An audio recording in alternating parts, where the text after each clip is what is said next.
Hair salon ಅಲ್ಲಿ cutting ಆದ್ಮೇಲೆ ಕುತ್ತಿಗೆ ಮಸಾಜ್ ಮಾಡುವಾಗ ಅಥವಾ ತಲೆ ಮಸಾಜ್ ಮಾಡುವಾಗ ಅಥವಾ ಕುತ್ತಿಗೆ ಮೇಲೆ ಪ್ರೆಷರ್ ಬಿದ್ದಿದ್ರಿಂದ ಅಥವಾ ಕುತ್ತಿಗೆ ತಿರಿಸಿದ್ರಿಂದ ಸ್ಟ್ರೋಕ್ ಆಯ್ತಂತೆ ಅಥವಾ ಡೆತ್ ಆಯ್ತಂತೆ. ಈ ತರ ನ್ಯೂಸ್ ನಾವು ತುಂಬಾ ಸರಿ ನೋಡಿದೀವಿ. ಹಾಗೆ ಇತ್ತೀಚೆಗೆ ಈ ನ್ಯೂಸ್ ಕೂಡ ತುಂಬಾ ಫೇಮಸ್ ಆಗ್ತಾ ಇದೆ.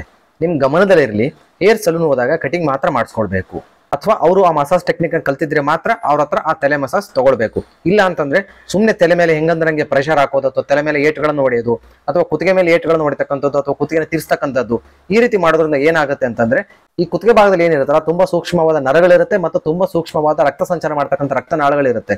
ಇದು ಮೇಲ್ಗಡೆ ತಲೆ ಭಾಗಕ್ಕೆ ಹೋಗುತ್ತೆ ಮತ್ತು ಪೂರ್ತಿಯಾದ ದೇಹನ ಕಂಟ್ರೋಲ್ ಮಾಡ್ತಕ್ಕಂಥದ್ದು ಈ ಕುತ್ತಿಗೆ ಭಾಗದಲ್ಲಿರುತ್ತೆ.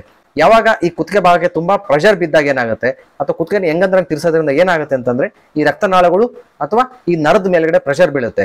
ಆ ಪ್ರೆಷರ್ ಬೀಳೋದ್ರಿಂದ ಒಂದು ಇಮಿಡಿಯೇಟ್ ಎಫೆಕ್ಟ್ ಅಂತಂದ್ರೆ ಇಮಿಡಿಯೇಟ್ಲಿ ಡೆತ್ ಆಗ್ತಕ್ಕಂಥ ಸಾಧ್ಯತೆಗಳಿರುತ್ತೆ ಅಥವಾ ಸ್ಟ್ರೋಕ್ ಕೂಡ ಆಗ್ಬಹುದು. ಆ ಸ್ಟ್ರೋಕ್ ಯಾವ ಮಟ್ಟಕ್ಕೆ ಇರ್ಬೋದು ಅಂದ್ರೆ ತುಂಬಾ ತೀವ್ರ ಮಟ್ಟದ ಕೂಡ ಇರ್ಬೋದು. ಅಂದ್ರೆ ಈ ಕುತ್ತಿಗೆ ಕೆಳಗಡೆ ಭಾಗ ಇರ್ತಕ್ಕಂಥ ಸಂಪೂರ್ಣ ದೇಹ ನಿಶಕ್ತಿ ಆಗ್ತಕ್ಕಂಥದ್ದು ಇರಬಹುದು ಅಥವಾ ದೇಹದ ಒಂದಗಡೆ ಭಾಗ ನಿಶಕ್ತಿ ಆಗ್ತಕ್ಕಂಥದ್ದು, ಈ ರೀತಿಯ ತೊಂದರೆಗಳು ಕೂಡ ಇರಬಹುದು. ಹಾಗಾಗಿ ಹೇರ್ ಸಲೂನ್ಗೆ ಹೋದಂತ ಸಂದರ್ಭದಲ್ಲಿ ಕಟಿಂಗ್ ಖಂಡಿತವಾಗಿ ಮಾಡ್ಕೊಳ್ಳಿ.